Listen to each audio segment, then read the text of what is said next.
interactuando entre ellas. Variables de presión, variables de volumen, de flujo, variables de resistencia, hemos visto con Glianes de la misma manera. Y vamos a ver ahora un poco qué es lo que pasa con el flujo. El flujo, el concepto de flujo. ¿Qué cosa es flujo? Volumen en unidades de tiempo. ¿Es cierto? Entonces, básicamente es una variable dinámica que nos evalúa cómo se está modificando un determinado flujo o caudal en una unidad de tiempo. Así que,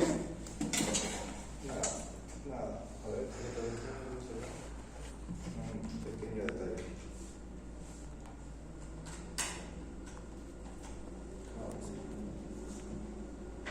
Entonces tenemos una variable flujo versus tiempo, variable abierta. Entonces, por este lado vamos a tener flujo y por el otro lado tenemos al tiempo. ¿Qué es lo que pasa? Tenemos entonces un volumen que está en movimiento. Entonces, una fase inspiratoria y una fase expiratoria. Primer concepto o primera característica de la curva de flujo. Tiene fase inspiratoria y tiene fase expiratoria. Ambas fases están en dirección opuesta. ¿Ya? No puedo tener dos fases tanto inspiratoria como expiratoria en el mismo eje. ¿Ya? Tenemos fase inspiratoria en una dirección y fase expiratoria en otra dirección. Se supone que desde el punto de vista cartesiano, todo lo que está arriba, esto es positivo y esto es negativo. Pero en términos de flujo no es que tenga un valor negativo, sino simplemente que tiene dirección opuesta de movimiento. ¿Qué más vamos a tener que reconocer en la gráfica de flujo?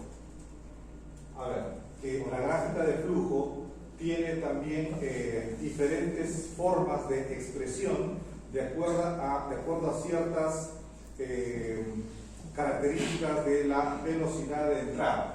Por ejemplo, vamos a tener una curva de flujo de onda cuadrada. O sea, de acuerdo a la forma que toma la onda en la fase inspiratoria, se denomina el tipo de flujo. Entonces, eso es un flujo de onda cuadrada. Flujo de onda descendente. Flujo de onda ascendente. Flujo sinusoidal.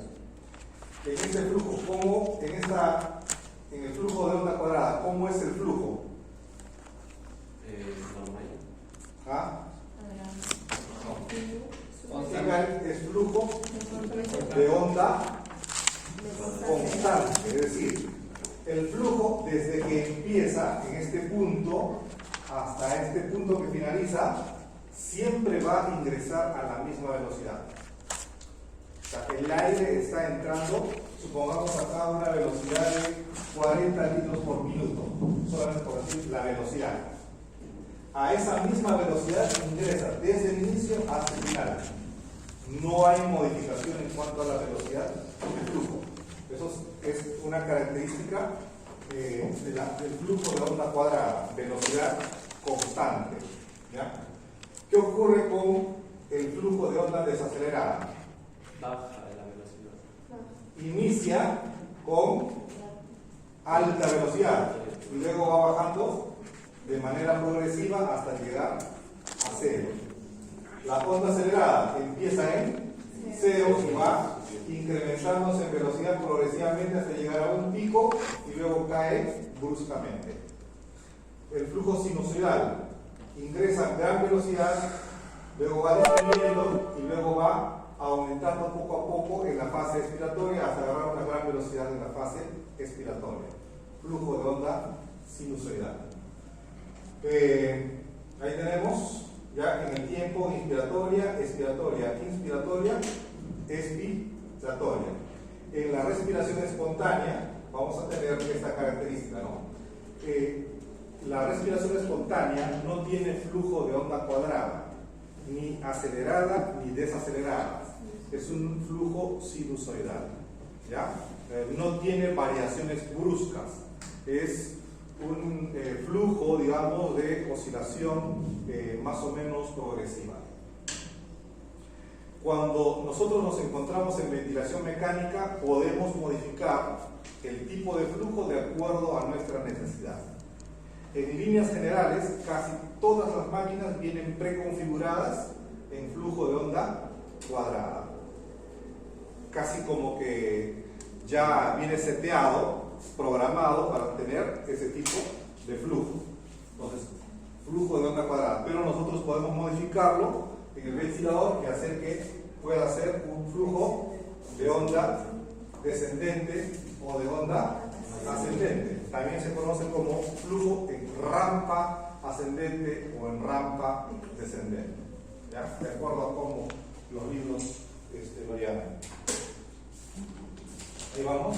Como dije, el flujo no es más que la expresión de la velocidad en el árbol respiratorio. Miren ustedes, acá tenemos el árbol respiratorio.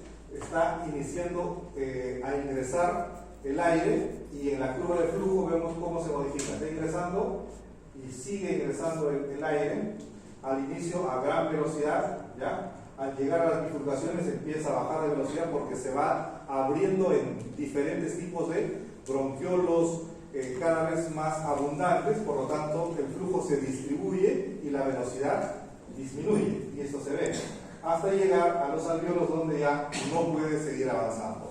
Flujo cero, ¿ya? Y luego, entonces el flujo cambia de dirección, y eso lo vamos a ver también en la fase expiratoria. Cambia de dirección, entonces rápidamente al inicio, por la presión que se ha tenido en el árbol respiratorio, empieza la salida de aire, ¿no? Y luego, a medida que va saliendo, va perdiendo de velocidad hasta salir completamente el volumen que ha ingresado, ¿ya? Inspiración, expiración, ¿ya? La curva de flujo. En la curva de flujo también vamos a encontrar algunos detalles que lo van a diferenciar de otras curvas. En el flujo de onda cuadrada, vamos a ver que el punto máximo, ¿ya? El punto máximo del flujo tiene un nombre: flujo inspiratorio pico. Si esta fuera presión, ¿cómo se llamaría? Presión inspiratoria pico. Igual en el flujo inspiratorio pico. Por lo tanto, habrá un flujo expiratorio pico, o sea, la máxima velocidad durante la expiración. De la misma manera, aquí en el flujo inspiratorio, vamos a ver que al final del flujo inspiratorio pico se va a abrir la válvula expiratoria e inmediatamente cambia de dirección de movimiento. Apertura de la válvula expiratoria se va a dar en este punto, ¿ya? En el punto máximo del flujo inspiratorio pico. De la misma manera vamos a encontrar tiempos.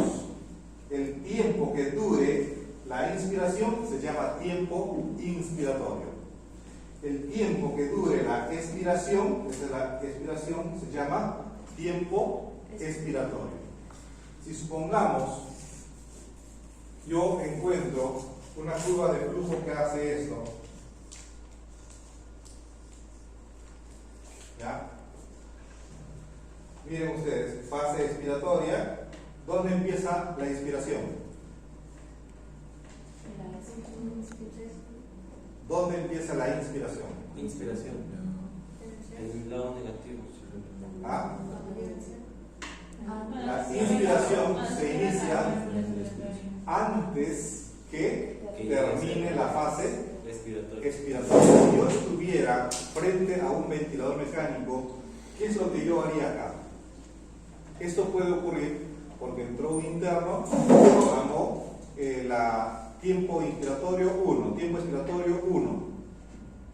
O sea, programó tiempo inspiratorio igual a tiempo expiratorio, cuando normalmente el tiempo expiratorio es el doble que el inspiratorio, ¿ya? Pero alguien mira, como es programable, lo programa 1-1, ya, listo, y la máquina te va a hacer caso, pero te va a avisar, mira lo que está pasando, ¿ya? Te avisa. Entonces, si yo veo este gráfico, ¿qué es lo que yo haría? Corregir, reajustar. ¿Qué corregiría? El tiempo Tiempo expiratorio. Tendría que alargar este tiempo expiratorio para que de durar hasta este punto pase a durar hasta este otro punto. Aumentar el tiempo expiratorio para darle oportunidad de llegar a la línea de base y recién aquí se inicie la inspiración. ¿Ya? Entonces, es importante por eso notar estos detalles en la curva de flujo. Aquí estamos los tiempos, tiempo expiratorio, esta duración del flujo expiratorio. Ahí lo tenemos. ¿Qué más? Y aquí está el ejemplo que le puse. Pero cuando esto se perpetúa en el tiempo, ¿ya? Cuando esto se perpetúa en el tiempo, nosotros podemos reconocer un problema que nos puede provocar empeoramiento de nuestro paciente. Si no termina la expiración, ¿qué es lo que va a pasar con el volumen? El volumen expiratorio. ¿Qué pasa con el volumen expiratorio? Aumentar. ¿Ah? Aumenta. Tengo un volumen de, supongamos, 500, pero esto empieza antes que termine. Supongamos, con 400 está empezando ya la fase inspiratoria, y el otro 100 queda atrapado, por eso se llama atrapamiento aéreo. El autopip. Y ese atrapamiento aéreo de pronto hace que el pulmón No puedo. crece. con cada respiración hay un pequeño atrapamiento aéreo que se va sumando en el tiempo. Pero como hay un volumen que queda atrapado, ¿qué provoca si es que el volumen se incrementa? En la vía respiratoria. Aumento de... Si el volumen va incrementándose, ¿qué va a provocar en la vía respiratoria? Ya hay aumento de compliance, sí, pero a nivel de una variable física, ¿qué ocurre con la presión? Aumentando. La presión va incrementándose, pero como esta presión se va incrementando en todo el ciclo respiratorio, porque este siguiente ciclo inspiratorio se va a iniciar con una presión adentro, ¿no? Eso va a provocar como si yo le hubiera programado una presión positiva. Por eso se llama autopip, porque aunque yo no lo he programado, observo que hay presencia de incremento de presión.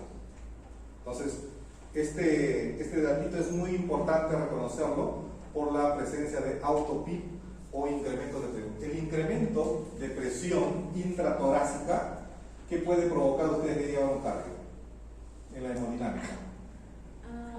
Aumento de la presión venosa. Aumento de la presión venosa central.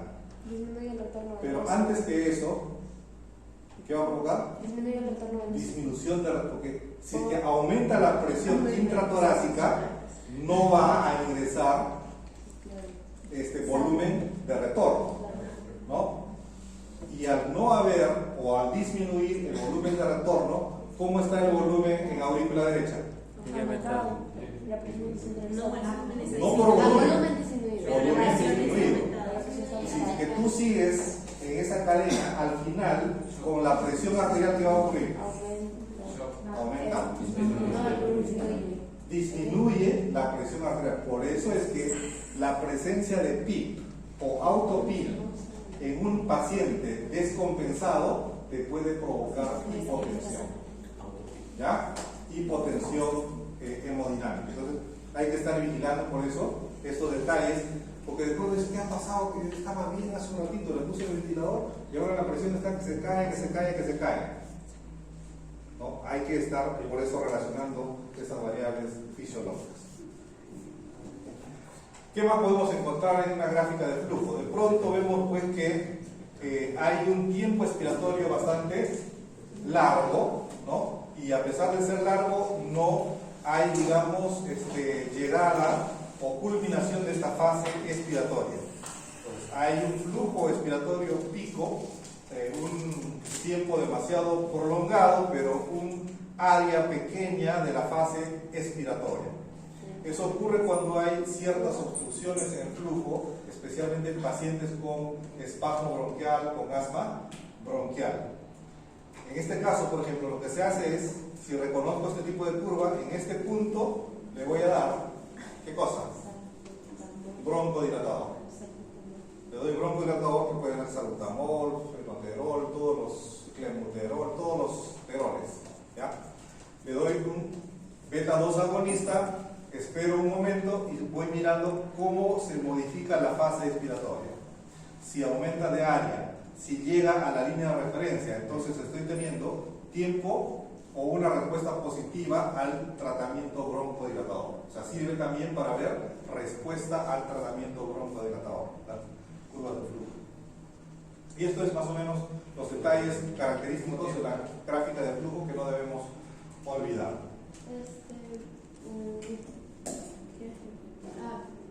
La gráfica descendente y ascendente. Así, básicamente son tipos de onda que podemos programarlo cuando estamos, por ejemplo, en pacientes con síndrome de distrés respiratorio, ¿ya? Entonces puedo decir, sé que quiero que este pulmón se expanda levemente, en forma progresiva, que empiece poco a poco, y entonces básicamente lo programamos rampa, ascendente o descendente. Los dos tipos de onda de flujo más frecuentes son la onda cuadrada y la sinusoidal, ¿no? La sinusoidal es respiración espontánea, y lo otro que ya viene preprogramado en los ventiladores mecánicos. Gráficas de flujo versus volumen, ¿ya? Igual, en este caso, una gráfica de tipo cerrada. Acá vemos entonces flujo y volumen. Esto se ha sacado del UpToDate. ¿Tienen acceso ustedes, no? A UpToDate. ¿Qué tenemos? Porque no desean. Tenemos que entrar al ¿Sí puede entrar? Sí. ¿Cómo se puede entrar? Es que Porque yo yo tampoco puedo también entrar. entrar. Me dice que tengo que hablar con no sé quién. Ajá. A mí No, también. se necesita hacer un registro. El primer registro tiene que ser hecho con Danilo, porque él está autorizado para hacer el registro al UpToDate. Porque como hay que presentar reportes de quienes están haciendo la inscripción, pues Danilo va llevando el reporte, pero tenemos la suscripción para todos los que deseen. Entonces, coordinen con Danilo que le haga el registro, y una vez hecho el primer registro, tienen acceso desde cualquier dispositivo en cualquier punto del planeta, ¿ya?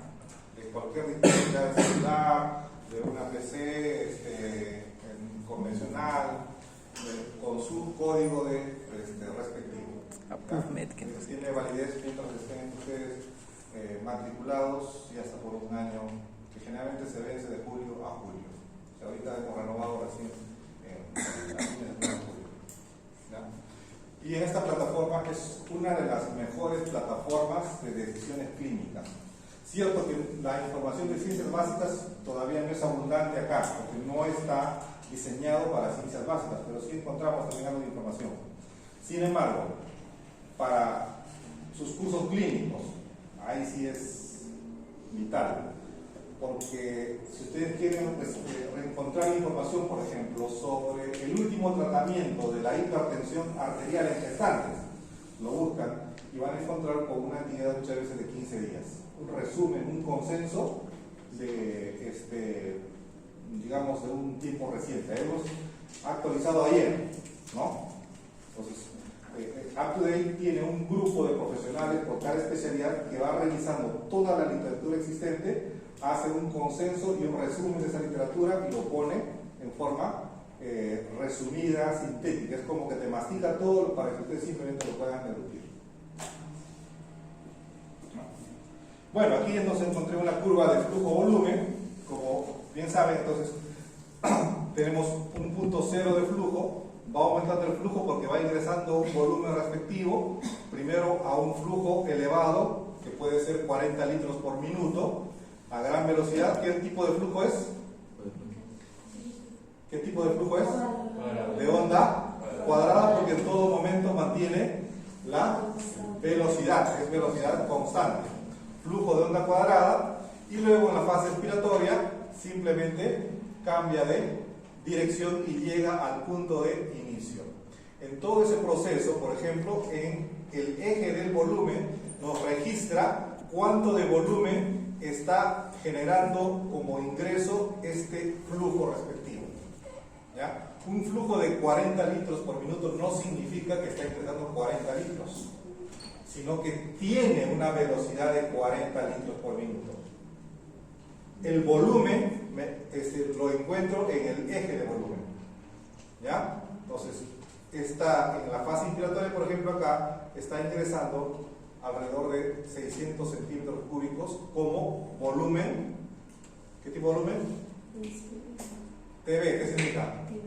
Volumen tidal. ¿Ya? Volumen tidal. Y aquí también puedo identificar el pico flujo expiratorio. El punto máximo en la expiración se denomina flujo pico expiratorio. Aquí otra forma, igualito, para explicar lo que ya hemos mencionado en la gráfica anterior. Cuando en alguna situación, por ejemplo, el flujo no llega al punto de inicio, entonces vemos que puede esto identificarse como una fuga de aire. Miren, encontramos formas de identificación de fuga de aire en curvas de presión, en curvas presión-volumen, en curva de flujo y en curva de volumen. Prácticamente casi todas me están informando cuando hay fuga de aire. El auto-peak que vimos en la curva de flujo versus tiempo, en la curva flujo versus volumen, lo vamos a observar de esta manera. ¿Ya?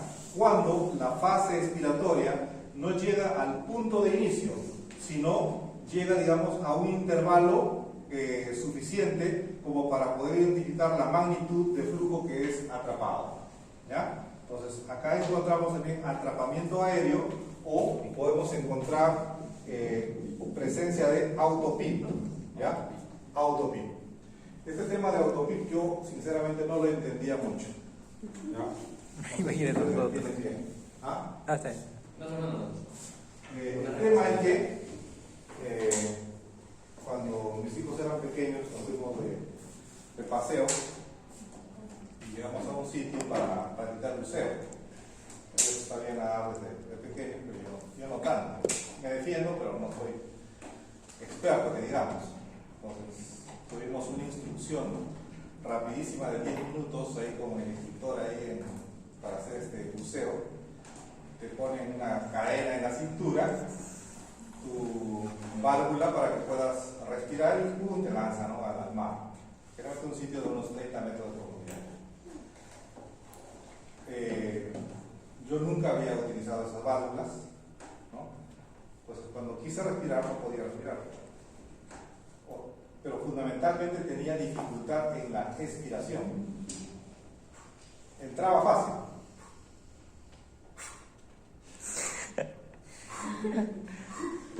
¿No? Yo solamente cuando quería expirar no podía, entonces ahí adentro yo rapidísimo pensé, como ya sabía, ¿qué está pasando? Está solamente full inspiración. Si es que no expiro, simplemente ahorita hago autopip, hago descompensación hemodinámica rápido, eso, ¿no? Así rapidísimo adentro, ¿no? En milisegundos, ¿ya? Y estaba con mi cadena, el instructor dice, si tienen problemas me hacen así, yo voy y le saco, ¿no? Pero se está por allá, lejos, ¿no? Y hasta que llegue, no calculé mi tiempo, no, ya voy a estar en problema, dije, ¿no? Tengo que votar como sea. Y vi que había necesidad de hacer un poco más de presión para la fase expiratoria. Eso no me había explicado el instructor. Entonces, ahí sentí el efecto del autopic. Empecé a hacer autopic brusco, masivo, en poco tiempo, y sentí una desesperación, pero así brutal, ¿no? Ahí adentro. Y uno de mis peores pánicos es morir ahogado y morir quemado. Y uno de ellos estaba ahí presentándose en ese momento. Justo. Pero me permitió entender el mecanismo de producción del autopic. Eso es lo mismo que pasa en los pacientes con ventilación mecánica, solamente que con volúmenes pequeños.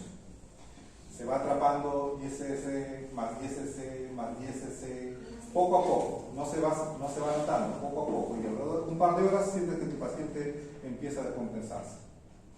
Entonces analizan qué pasa, qué ocurre. A ver, lo desconecto, cuando lo desconecto, como si se hubiera inflado ahí un balón, ¿no? Me pasó también en una sala de operaciones con un paciente. Estaba dando anestesia con los lentes de primer año, son un peligro, son un peligro los lentes de primer año. Entonces, ya, y esto ya era pues está en su sexto mes, ya un poco ya que se le podía dejar solito, ¿no? A las 3 de la mañana venía una naranjita, voy a comer una naranjita al estadio para despertarme. Tranquilo, no todo así, bien. Venía una naranjita y una corazonada. Una corazonada que estaba yo pues a 50 metros de ahí de la sala de operaciones y empiezo a correr, ¿no? Y de pronto veo que la bolsa respiratoria estaba como una pelota de básquet. Claro, así, ¿no? Las alarmas por todos lados. El cirujano tranquilo, ni cuenta, el presidente tranquilo mirando, ¿no? Y en una sola mirada me di cuenta de qué es lo que pasaba. Abro la barra respiratoria y se desinfla. ¿Qué ha pasado? Me dice, no, ¿qué ha pasado? Dice, ¿qué ha pasado? No, estaba bien. No ha circulado, sí, pues está solamente 97, pero no vas a olvidar que este probablemente tenía 500 de presión parcial y ahora debe estar en 80 o 90. Entonces, no, solamente han venido a tomar una placa y me dijeron que ponga pausa, ¿no? Que no lo ventile. Entonces le puse pausa y luego lo prendí. Nada más. Sucede pues que para hacer este sistema, supongamos aquí está en on y aquí está en off. Él lo puso de frente acá, la válvula, pero olvidó que aquí decía stand-by. ¿Ya? O sea, está en pausa. Cuando él retorna, lo retorna acá, no lo regresó acá. O sea, simplemente lo dejó en pausa permanente, ¿no? Y eso provocó que estaba ingresando aire, pero no salía. ¿Y eso no sería? ¿Ah? ¿De qué estamos operando? Estaba operando abdomen. Ya. Estaba operando abdomen, el problema es vía respiratoria. No, pero ¿qué le van a ver si está todo tapado? No piensa, no Cirujano piensa. no es médico, es un buen técnico. No diga eso, doctor.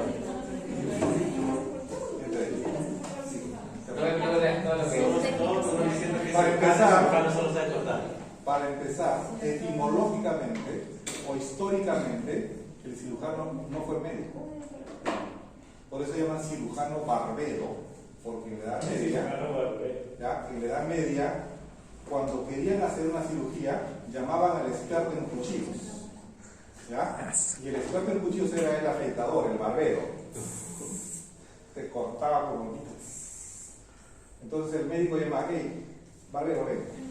¿Ya? Quiero que me cortes este tumor de esta manera, así, así, así, así, así. Ah, ya. Lo cortaba, y ahí tenía que ser rapidísimo porque no había anestesia, ¿no? Entonces, históricamente el cirujano era el barbero. Después de mucho tiempo, ellos lograron organizarse como sociedades cirujanos, ¿no? Pero eran los cirujanos barberos.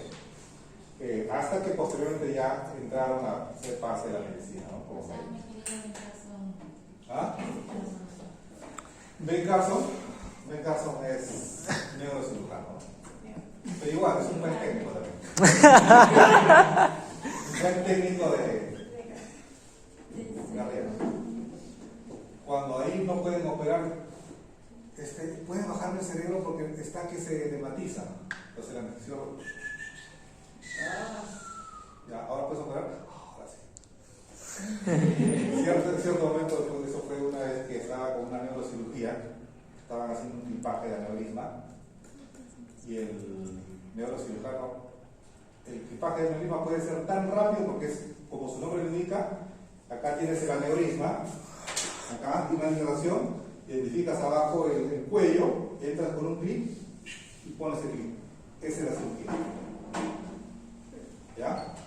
Puedes llegar, chévere, pones el clip, excelente, sales al top. Pero en eso que están entrando y esto que el otro, ponen el clip y de pronto, ¡plum!, revientan la aneurisma. Y es una tragedia, ¿no? Porque se llena de sangre y aspiran, se baja la presión, pidan sangre y empieza un bloqueo total, porque es arteria gruesa. Y mientras vas aspirando, aspiras, dejas limpio, mientras te va pasando ya se llenó de nuevo, ¿no? Y se va descompensando y esforzando. Vas a tener exactamente 45 segundos para parar ese sangrado arriba. En este momento te voy a parar el sangrado. 45 segundos. ¿Sí? Voy a utilizar adenosina. ¿Has utilizado antes? No. ¿Ah? La adenosina es un fármaco que te produce una parada cardíaca, pero transitoria. Son 45 segundos como máximo. Se puede utilizar en algunos tipos de arritmias para poder entrar nuevamente, pero esos 45 segundos vitales. Las coronarias del médico es así, ¿no? Porque no sabes si va a regresar. Sabes que por farmacología va a pasar en 45 segundos, pero no sabes si en esos 45 segundos ese corazón va a retornar a hacer actividad eléctrica. Entonces, ahí le mando, ¿no? Ya que 45 segundos.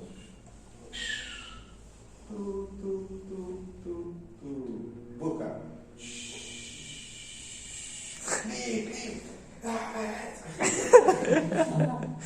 Y yo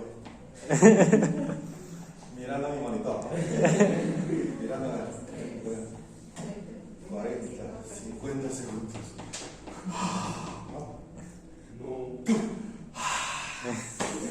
Tú no vas a dar el placer de ver de pronto que aparece. ¿Ah? Se murió. ¿Se muere? Que ya tiene enfermedades previas. Felizmente es una persona joven, por eso me lancé. Era una persona joven que tenía aneurisma, no tenía cardiopatía.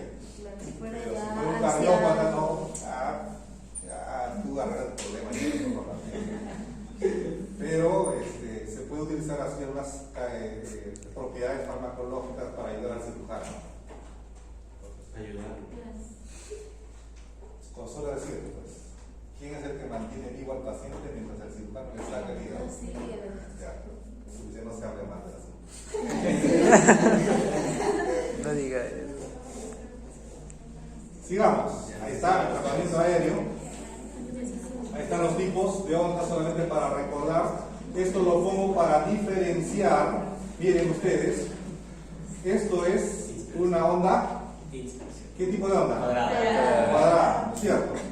Esta onda cuadrada, ¿qué me representa? Que es constante. No, ¿Qué? esto es gráfica de qué? De presión. ¿No? Lo mismo viene sí, mira, aquí veo esto, veo onda cuadrada, esto es flujo inspiratorio, ¿cómo es curva de presión? ¿Qué flujo vas a ver si es curva de presión? Presión. Presión, constante de presión. Hay onda cuadrada en gráfica de presión y onda cuadrada en gráfica de Flujo. pero tienen significados totalmente diferentes. Esta onda cuadrada simplemente significa que está programado en modalidad de presión. Esta onda cuadrada significa flujo constante. Flujo constante de presión. Totalmente flujo constante, no flujo constante de presión, sino solamente flujo constante de un volumen. ¿Ya? Entonces, controlado por volumen. esto es programación en modalidad controlada por presión. Y esto todos los años pregunto en todos los módulos y casi siempre se equivocan, ¿no? Ya, memorizado. Puedo preguntarle. Nosotros no.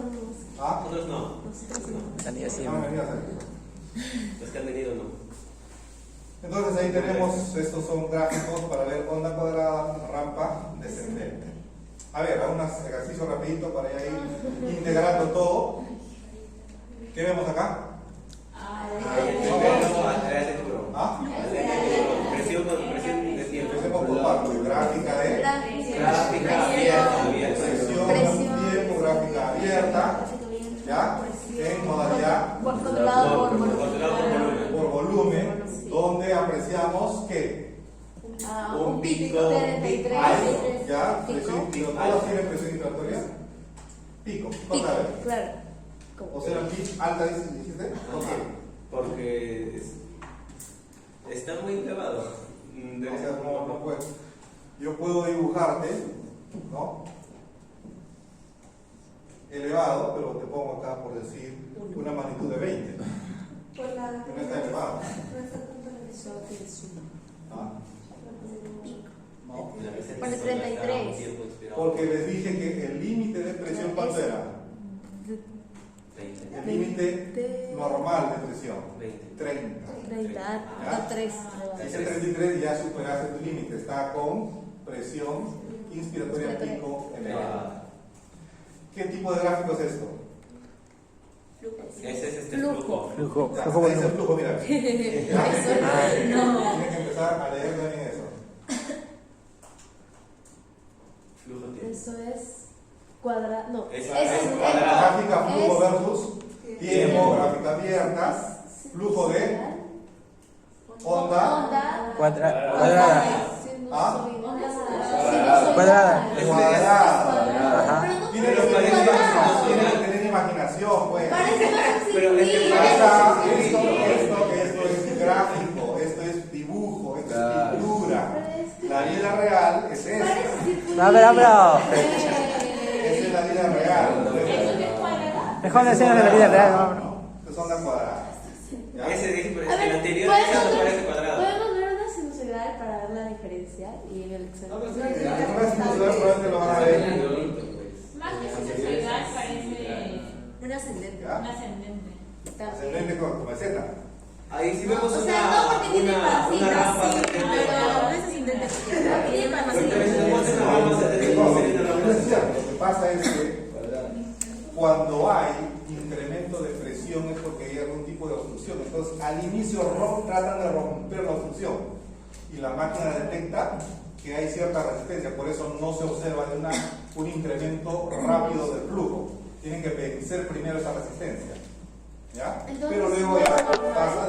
Sí, esta es una curva de onda cuadrada. Pero está normal. ¿O no está normal? No, este paciente Un tenía una poquito patología. elevado su pico. Yo trabajaba en un servicio de cirugía de tórax y casi todos los pacientes tenían con patología respiratoria. Presión de vía aérea alta. Por eso también no se ve Acá. bien el cuadradito, ¿no? ¿Qué ven acá? Fuga de aire. Bien. Bien. Fuga de aire. Sí. ¿Cuál es la magnitud de la fuga, Pablo? ¿Cuál es la magnitud de la fuga? ¿Cómo se llamaba? ¿Cómo me dijo Pi? Auto. Hay que buscar. 4. Claro, se fuga porque ya le dieron un clic más y ya ven el título bien. Pero cuando te pregunto cuál es la magnitud de la fuga, ahí mueres. Ah. 4. Acá viene que dice, inspirado 150, expirado 190. ¿Cuál es la magnitud de la fuga? Miren, observen. Ahí está Soy todo. malísimo para Es todo. esto. ¿No? De repente les pregunto, ¿el porcentaje de fuga en esta gráfica es? Uy, no, pero ¿cómo saco la fuga? ¿De dónde mido de acá? Acá creo que la regla voy a medir de aquí a aquí, ¿cómo saco? Acá voy a integrar derivadas. ¿No? Aquí está todo. ¿Ah? Entonces, ¿Cómo saco por 100% fuga de 150. Entonces, Porcentaje de fuga. lo tengo que calcular en porcentaje. ¿Verdad? el porcentaje es en relación al volumen de ingreso. El volumen de ingreso es el volumen inspiratorio. 750. ¿Ya? O sea, El porcentaje de fuga en este el paciente 60 es. de 150. ¿Qué vemos acá? Ah, A ver, anímense. entonces, A ver.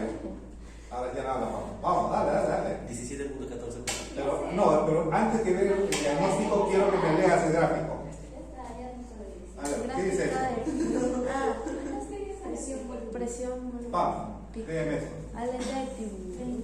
Ya, es una boca abierta. Una fuga. Modalidad Presión tiempo, ya. tiempo. Es una sola distancia. No te preguntando, yo solo te leo. Sí, es una completa. Es también. ¿Qué modalidad está? Controlar el volumen. Controlar. Aquí ves, Por en el esta hay pichito. no solamente el tiburón en flaco. Sí, pero está fea su aleta. ¿Ya? Pero Esta tiene aleta flaca, pero ahí ves la aleta. Gráfica de presión. Abierta. ¿Ya? Posible presión Ahora, abierta. ¿por qué es que este paciente, por ejemplo, miren ustedes, es muy- está con un volumen vital de 263, pero es un paciente adulto? ¿Ya? Para un paciente adulto que pesa 70 kilos, ¿cuánto debe ser volumen vital? 500. A ver, 6 por 7, ¿cuánto es? Ya solamente 49. ¿Ah? 6 por 7, 42. 6 a 8, 8 por 7, ¿cuánto es? 56. Su volumen vital debería estar entre 420 a 560. Pero aquí lo he programado esto. ¿Por qué? Por una razón. Miren ustedes. Si es que miramos el gráfico, vemos que el máximo incremento de volumen lo hace en este punto. Y este punto de acá, extremo, apenitas incrementa el volumen. La presión acá, la presión acá. Todo este incremento de presión de A a B no me ha incrementado El volumen. volumen. Como no me incrementa volumen, ¿para qué le voy a meter más presión? Es más, debo reducirle más porque el volumen efectivo lo hace con baja presión, ¿no? Entonces, vemos pues que en este caso, ¿no?, tiene una patología respiratoria restrictiva severa que cuando se le incrementa una presión o un volumen hace sobre distensión. Los pocos alvéolos que están funcionando se distienden grandemente y puedo entrar a riesgo de ruptura. Por eso prefiero trabajar con volúmenes bajos, le aumento un poco de frecuencia para poder controlar el CO2. Entonces aquí en esta gráfica vemos esto. Aquí, ¿qué vemos? Gráfica de ¿qué tipo de onda? Cuadrada. Mire, ¿ves? No, no es cuadrada, van a decir acá tiene no sé qué cosa. Ahí sí es demasiado. Pero cuando se observan estas imágenes aserradas, significa que hay presencia de secreciones en el árbol bronquial. Porque la presencia de secreciones hace que vibre cuando hay flujo. Vibra y entonces esa vibración se nota en la gráfica de flujo. En cualquier tipo de secreción, no solo por. ¿Ya?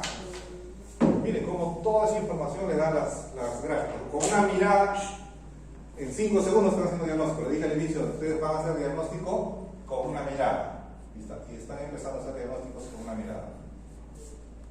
Acá, ¿qué ven ustedes? Nada, pues yo no les enseñaba eso. Se llama curva de capnografía, después lo vamos a ver. Ah, ya. Sí, sí. Ajá, esa es una defensa. Ah, Desviación. muy bien. ¿Ya? Autopit. Para la clase de día, autopit. Miren ustedes, ¿qué tipo de gráfica es? Flujo. ¿Qué dice? Flujo. Flujo versus Tiempo. tiempo. Flujo versus tiempo, gráfica abierta. ¿Qué tipo de onda de flujo? Descendente. Rampa descendente. Rampa Esta ascendente. es una Rampa sinusoidal. descendente. Parece una rampa descendente, pero es una sinusoidal. Ay, ya me entiendo. Ya está. Pero nosotros ya estamos viendo cómo es una Parece sinusoidal. una rampa descendente, pero es una sinusoidal. ¿Por qué es así? Porque fue programada de esa manera. Allá sí. Atrapamiento Aéreo. aéreo O autopit. autopit. Sí, pues esa parte sí. Ajá, Ay, no entendí. tampoco está. Ah, era esto. Es para el tramo, le pongo para. Pareciera también Hay vibración. sí, vibración. Pero en la de arriba pareciera normal, o sea, A ver, Flow. ¿qué ven acá? Sinusoidal. Presión. Gráfica de Presión. presión. ¿Qué tipo de gráfica? Controlado por Volumen. Controlada por volumen. Presión Volumen, abierta. ven una aletita. Aletita. Aleta de tiburón. ¿Qué más? Eh, ¿Hay pausa inspiratoria? Sí. Sí, No. ¿Ah? No. No hay No, porque si no tendría respiratoria. receta en. No hay Ah, cierto, No hay cierto. información de Pero pausa ¿por qué están inspiratoria. separados? O sea, hay esas cuatro que están juntas, Porque después son tres está mal el juntas. paciente. ¿Ah? Así lo he programado que estén No, cuatro porque eso juntas. es asincronía. Ah, ya. ¿Ya? Eso no vamos a hablar, pero sí es solamente para que analicen. Ah, sí. Acá, miren la gráfica de flujo. Está Está corpulento, eso Sí, es secreción. hay pocos cuidados. Para eso lo traje. Pusimos, para ver secreción. Ese sí es sinusoidal, ¿no, doctor? Ese es secreción así. Eso sí soy inusual. Ya, Ese ese sí sí parece, se nota. ese sí Ahora, parece, sí. ¿qué ven acá? Ese aleta lenta. Es Volumen. gráfica de. No Volumen. hay nada de aleta acá. Volumen. Volumen. Gráfica de volumen. ¿Qué podemos observar en la gráfica de volumen? Testículo. Ah, No está terminando la inspiración. Hay expiración pasiva. O activa, perdón. cierto, cuando es negativo. ¿Ya? Cierto. Expiración activa. Secreciones. Turbulencia. Secreciones. Bueno, ya concluyendo esta parte, entonces también podemos observar diferentes situaciones que nos van a dar disminución de compliance. Estamos haciendo un poco de mecánica ventilatoria aplicada. ¿Ya? En esta compliance disminuida nosotros podemos encontrar en todo tipo de patología que me aumente la presión intraabdominal. Cuando administro gases, cuando pongo posición boca abajo, pacientes obesos me aumentan presión intraabdominal, cualquier problema respiratorio severo, conocido como síndrome de distrés respiratorio del adulto, edema pulmonar, bronconeumonía, van a acompañarse de compliance disminuida. ¿Ya? Ahí está, esto por ejemplo me invitaron tus amigos los cirujanos a ver, tú que eres cirujano. Doctor Rosa, usted que le veo siempre hablando de gráficos y no sé cuánto, aquí en el Congreso de Cirugía quiero que nos dé una charla sobre efectos fisiológicos del neumoperitoneo en el aparato respiratorio. Ahí está, entendí. Para cirujanos. Sí, para cirujanos, voy al Congreso. Voy a hablarle en modalidad cirujano, digamos. Entonces, vamos a hablarle en figuristas, para que entiendan. Manzana. Nadie, Con vistorizo. ¿Usted quiere cirujano? No se dejen. Entonces dijimos, este es un paciente que ustedes operan, una paciente joven de 30, 40 años, no tiene factores de riesgo, paciente relativamente delgada, ¿no? Pesa alrededor de 60 kilogramos, entonces va a entrar para una operación común y silvestre de una colecistectomía laparoscópica. Le van a sacar la vesícula por laparoscopía. Sí, eso hacemos todos los días. Al por mayor. Sí, pues digo, vamos a ver. Entonces, de entrada, miren ustedes, acá tengo la gráfica del funcionamiento respiratorio, digo, ¿no? En la función respiratoria evaluamos esto, presión del pico, meseta, pero no se preocupen de eso, solamente miren acá, digo, compliance. ¿Qué significa la compliance? El grado de distensibilidad. La compliance promedio es de 0.5 a 1 centímetro de agua por kilogramo de peso corporal. Si esta persona pesa 60 kilos, ¿cuánto debería ser su compliance? De 30 a 60. Esto tiene 57, o sea, está perfecto, casi en el límite superior. Y ustedes, en esta paciente, ahora le van a administrar gases, CO2, en el abdomen para poder tener campo operatorio. Muy bien, empecemos la administración de gases. Voy a medir la presión, ahora tengo una presión de 8, ¿ya? Presión de 8. ¿Y cómo está la compliance? Compliance 48, pero está en un rango manejable de 30 a 60, podemos trabajar. Pero ustedes recién están empezando y le meten más aire, se les fue de 10. Ya tienen 12 de presión. Con 12 de presión intraabdominal, miren ustedes cuánto tiene de compliance. Ya está bajando de manera significativa, ¿no es cierto? ya está llegando a su límite inferior. Sigamos, pero usted dice, no, más presión, muy bien. Trabajamos con 14 de presión intraabdominal. ¿Cómo estamos con clearance? 31, ya llegamos al límite inferior. Pero ustedes dicen, no, quiero ver bien. Muy bien, vamos a darle más presión. 16 de presión. Estamos con clearance. Y tengo un par de colegas que me dicen, dale más presión. Pero yo no les hago caso. ¿No? ¿Por qué no les hago caso? Porque en este momento, es como que si en forma brusca, instantánea, en un segundo, le has quitado un solo pulmón y le está dejando con uno solo. ¿Ya? Porque está trabajando al 50% de lo que siempre trabajaba. Ese es el efecto fisiológico del neumoperitoneo en el aparato respiratorio. Eso fue bravo. No, pero yo quiero presiones bajas, dice la mamá. Después de esto sí van a operar presiones bajas. Si este paciente tiene problemas cardiovasculares, puede hacer alteración hemodinámica. Si este paciente es anciano, producto de esa alteración hemodinámica, puede tener disfunción cognitiva. Pues a veces no se va a acordar, va a tener amnesia, va a tener desorientación. Dicen, pero ¿por qué mi operación ha sido buena? ¿No? ¿Por qué? Porque se está perdiendo, digamos, de vista otros factores que son importantes para la función integral del cuerpo humano. Muy bien. Encontramos esto, le expliqué. ¿Qué significa? Trabajo. Pamela, ¿qué significa? Esfuerzo. Ya no mires, ya. Del paciente. Intenta Los mirar, negativos del porque no me paciente. interesa que sepan el diagnóstico, me interesa el análisis. Está esforzándose para respirar. Presión negativa, ¿qué tiene que ver? El paciente está Paciente está haciendo Primero, ¿qué van a ver? Antihoraria. Curva, ¿ah? Horario, y aquí es antihorario. Entonces, hay esfuerzo respiratorio.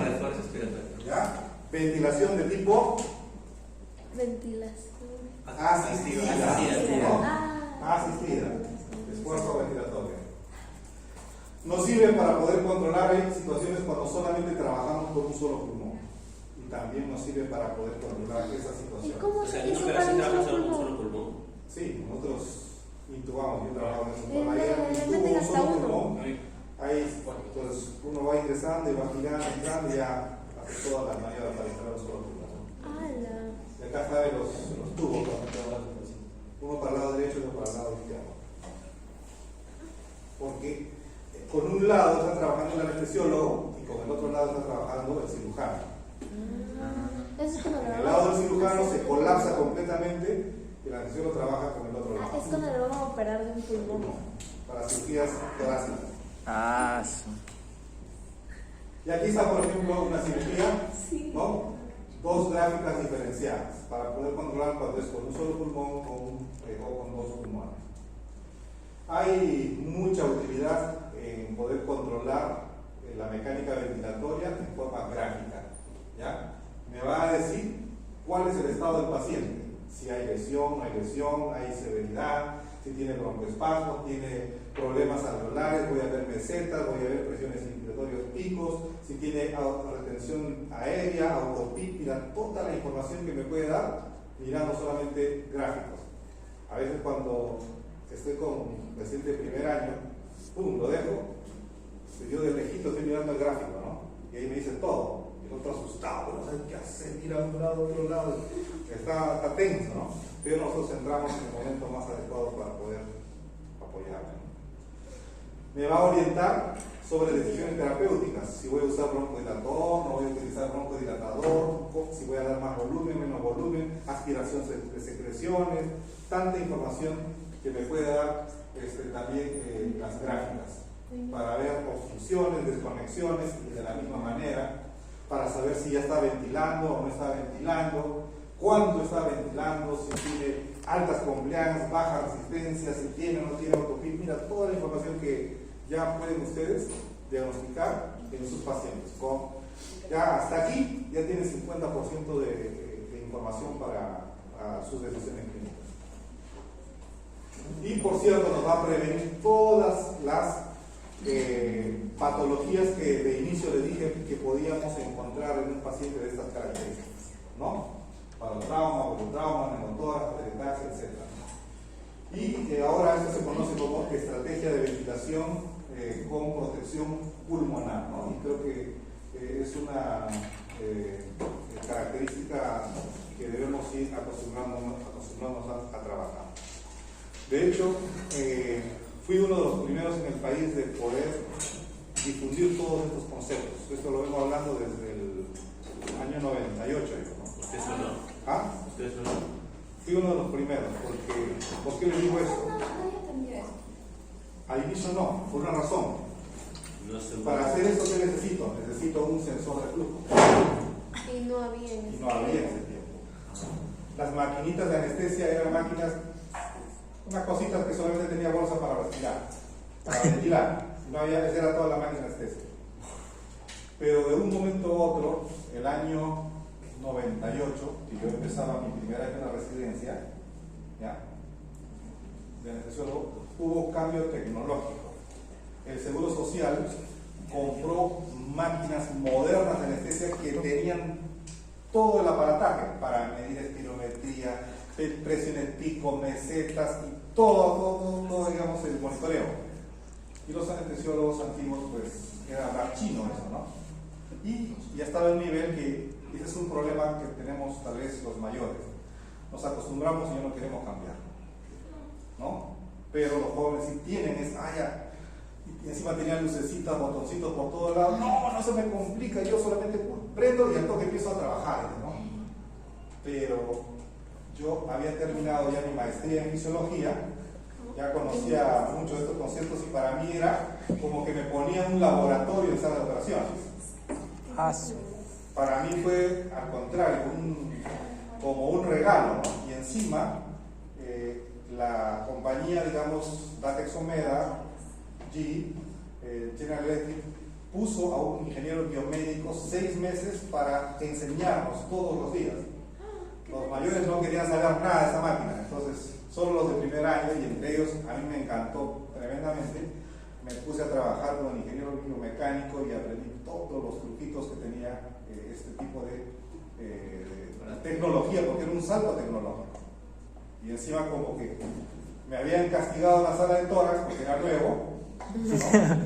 Sí, en ese tiempo se operaba pacientes con tuberculosis multidrogo resistentes. O sea, que ya no se daban, entonces entraban para sacar el pulmón. Se habían enfermado ya como 4 o 5 anestesiólogos, 2 graves. Entonces ya nadie quería entrar a esa sala de tórax. Cuando yo entro al anestesiólogo, el nuevo que vaya ahí. Me plantaron a la sala de tórax para dar anestesia. Y ahí me quedé pues por 20 años. Y no se No se enfermó. No, ni una vez me enfermé. Por eso el COVID, que venga, sin polvo, después me había enfrentado 20 años con tuberculosis multidrogo resistente de todo tipo. Era una chacalla de COVID, ¿no? Y de verdad, en esta epidemia de COVID, yo estaba atendiendo a personas aquí en la era que no encontraban camas en el hospital, me tosían la cara, tranquilo, ¿no? Y hasta ahora situación negativa. Yo había salido 3 veces positivo. 3 veces positivo. No quisiera responderte a eso. Yo lo respondo de una manera muy dura. Porque yo tengo todas las vacunas para tuberculosis, viruela, para todo. Pero, no, sí me he puesto ahí una dosis de aliso porque me agarraron desprevenido. Sino que me agarraron desprevenido. Porque yo no me iba a vacunar, ¿no? Entonces estábamos con el carro y mi esposa me dice, estaba pasando por